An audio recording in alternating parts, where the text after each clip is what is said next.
On va commencer par qu'est-ce qui augmente la spasticité. Donc la spasticité, ça nous aide à travailler notre patience également. Les mouvements rapides vont augmenter votre spasticité. Bonjour et bienvenue sur NeuroGym en ligne. Pour ceux qui sont nouveaux parmi nous, bienvenue sur notre plateforme. Je vais prendre le temps de me présenter. Je m'appelle Cindy Gauthier, je suis physiothérapeute spécialisée en neurologie. Et j'ai une question pour vous. Est-ce que vous êtes tanné d'avoir des tensions musculaires, d'avoir de la spasticité, de ne pas contrôler vos bras, vos jambes à certains moments et de vouloir juste vous sentir un petit peu reposé? Bien, c'est le sujet de la capsule d'aujourd'hui. En fait, je vais vous parler de spasticité. Et la semaine passée, on vous a posé des questions sur les réseaux sociaux. On vous a demandé qu'est-ce qui augmentait votre spasticité et quels étaient vos trucs pour la diminuer. C'est ce qu'on va parler aujourd'hui. J'ai vraiment envie de vous donner des trucs, des conseils pour vous aider à mieux gérer votre spasticité et à vous sentir bien. Donc, premièrement, il faut vraiment comprendre que la spasticité, c'est un phénomène qui est vraiment complexe, qui n'est pas encore tout à fait connu, donc tout à fait compris totalement. On voit même que chez certaines personnes, donc des conditions différentes, soit quelqu'un qui a eu un AVC, une lésion médulaire ou la sclérose en plaques, la spasticité ne va pas se présenter de la même façon. Par contre, elle va être pas mal influencée par les mêmes caractéristiques, par les mêmes facteurs. Puis ça, c'est les facteurs sur lesquels on peut agir. Je vais vous dire tout de suite, la spasticité, c'est difficile à traiter. Moi, c'est vraiment une chose que je travaille beaucoup avec les gens et malheureusement, tant qu'on n'a pas une récupération neurologique vraiment grande, il va souvent toujours rester un fond de spasticité. Mais vous pouvez tout à fait apprendre certains trucs, éviter certaines choses pour la diminuer, mieux la gérer, puis qu'elle vous incommode beaucoup moins dans votre quotidien. On va commencer par le négatif. On va commencer par qu'est-ce qui augmente la spasticité. Donc, la spasticité, c'est vraiment c'est un réflexe. On appelle ça un réflexe d'étirement, mais c'est pas toujours dans des modes d'étirement, mais c'est une réaction de notre corps. Donc, quand il y a un manque de connexion entre le cerveau et le corps, bien là, il y a des contractions qui se font, un peu de protection, même si on n'est pas nécessairement en danger. Parce que dans notre cerveau, il y a un système d'inhibition. Donc, il y a beaucoup d'informations souvent qui est rendue. Puis là, notre cerveau inhibe pour dire non, tout est correct. On n'a pas besoin de contracter le muscle, on n'a pas besoin de réagir. Et à ce moment-là, il n'y aura pas, chez quelqu'un qui n'a pas de condition neurologique, il n'y aura pas de spasticité, il n'y aura pas de contraction. Donc, il faut comprendre que c'est vraiment quand notre corps est en alerte. Donc, si on se met dans des situations où on est encore plus en alerte, bien, ça va être beaucoup plus rapide pour que l'espace se déclenche, la spasticité va être plus grande. Donc, vous avez été nombreux à dire le stress, le manque de sommeil, parfois certaines choses que vous mangez qui sont inflammatoires. Quand on a des lésions aussi sous-lésionnelles ou dans un endroit de notre corps que notre sensibilité est réduite, dans le fond, qu'il n'y aura pas cette inhibition-là ou que le cerveau, qu'on ne pourra pas nécessairement comprendre tout ce qui se passe, il va avoir des réactions de spasticité. Donc, des vêtements trop serrés. Si on a une lésion, donc on fait attention à notre peau, surtout si on n'a pas beaucoup de sensations. Puis, chez certaines personnes, la spasticité va augmenter dans certains contextes physiologiques. Donc, quand vous allez avoir envie d'uriner, c'est comme ça que les gens paralysés qui sont paraplégiques ou tétraplégiques, par exemple, qui ont une tétraplégie, vont se rendre compte que c'est le temps d'aller faire leur cathéter parce qu'ils vont avoir un tonus, leur corps va avoir un petit peu plus de spasticité, ils vont le savoir. Donc, s'il y a une sonde à vider, si vous avez besoin d'éliminer, donc d'aller à la salle de bain, vous allez avoir plus de spasticité. Bien sûr, comme on l'a dit, tout ce qui est stressant. Donc, aussi, quand on fait des exercices, ça c'est une chose, c'est dans un contexte particulier, mais ça arrive vraiment beaucoup que quand on fait des exercices, on essaye tellement fort que la personne essaye vraiment fort et au lieu, par exemple, d'ouvrir les doigts, mais les doigts vont se refermer à cause de la spasticité parce qu'ils essayent vraiment très fort. Je vous donne un truc tout de suite. Vous pouvez aussi essayer de relâcher la spasticité puis allez-y vraiment plus doucement. Honnêtement, ça marche vraiment bien. Ça demande beaucoup de concentration, mais ça fonctionne vraiment bien. Donc, quand on fait des efforts intenses, on va avoir plus de spasticité. Donc, certaines personnes à la marche, par exemple, ils vont être très relax sur le divan, dans leur chaise, puis ils n'ont pas de spasticité, puis à la minute qu'ils se lèvent debout, puis qu'ils commencent à marcher, là, la jambe est très raide, le bras se plie, c'est normal, c'est tout à fait, c'est comme ça que ça fonctionne, la spasticité, mais il y a des trucs pour la réduire. Également, quand on s'énerve, donc justement, si vous avez beaucoup de spasticité à l'effort, puis que vous essayez vraiment, vraiment fort, puis que là, ça vous frustre, mais il va en avoir encore plus. Donc, la spasticité, ça nous aide à travailler notre patience également. Donc, c'est important ces choses-là. Vaut mieux quand on fait un exercice, s'arrêter et recommencer plus tard ou prendre une bonne respiration, se calmer et recommencer. Vous allez avoir un meilleur contrôle moteur sur vos membres, sur la partie du corps que vous voulez travailler.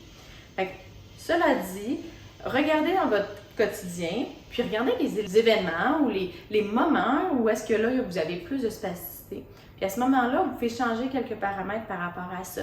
S'il y a des contextes qui vous mettent un peu plus en alerte ou qui vous fâchent, qui vous font vivre des émotions plutôt négatives ou trop fortes, évitez ces choses-là, ces contextes-là, essayez de travailler sur ces aspects-là, ça va faire une bonne différence. Mais également, sur quoi on peut travailler au niveau physique, là. Donc, quand nos muscles sont souples, donc qui sont moins tendus, ils vont être moins réactifs. Donc, les étirements, c'est vraiment très bon.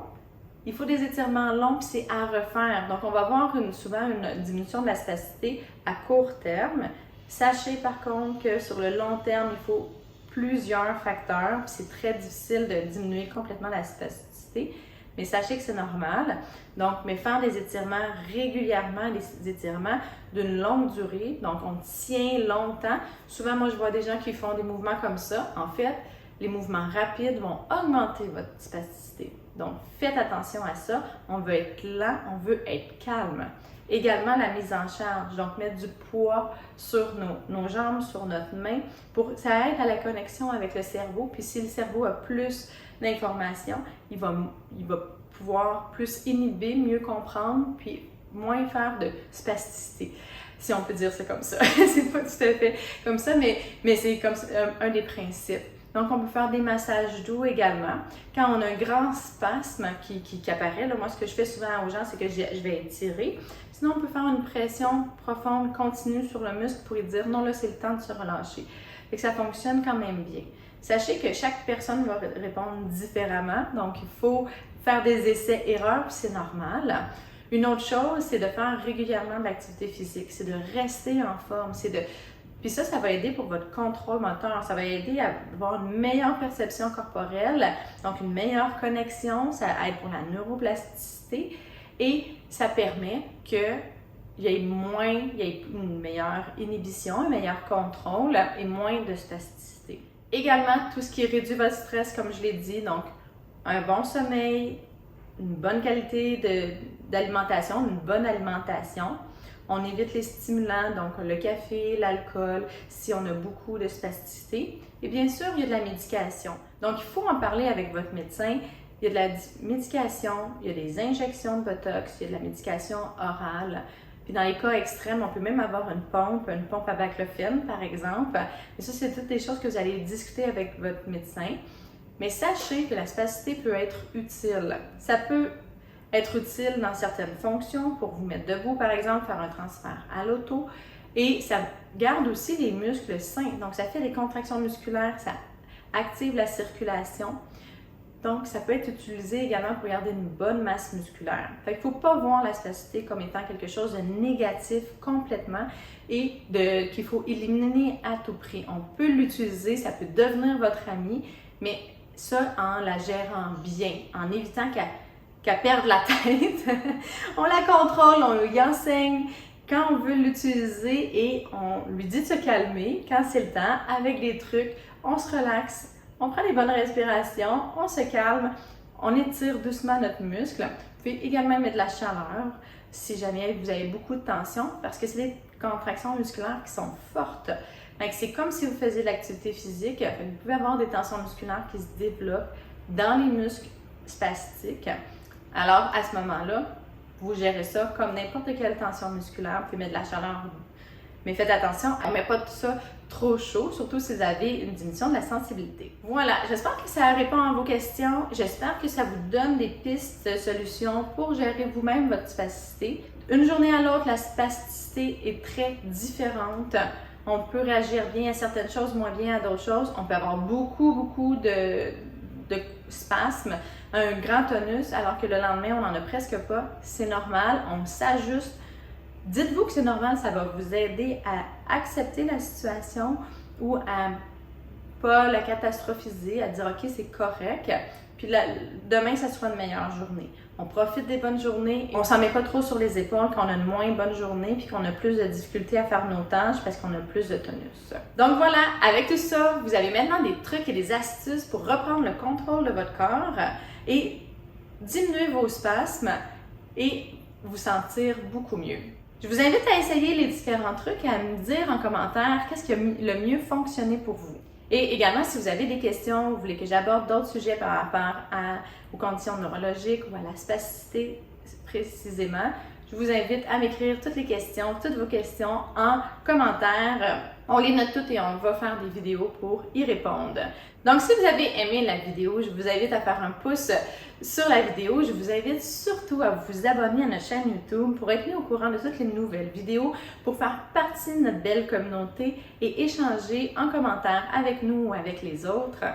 Donc, on essaie vraiment de bâtir une belle communauté de gens qui veulent se prendre en main leurs conditions neurologiques ou leur bien-être général. Donc, on a plus de 700 vidéos et on va en faire encore plein. Donc, selon vos commentaires et vos besoins. Donc, soyez des nôtres. Sur ce, je vous souhaite une excellente journée. Je vous dis à bientôt. Au revoir!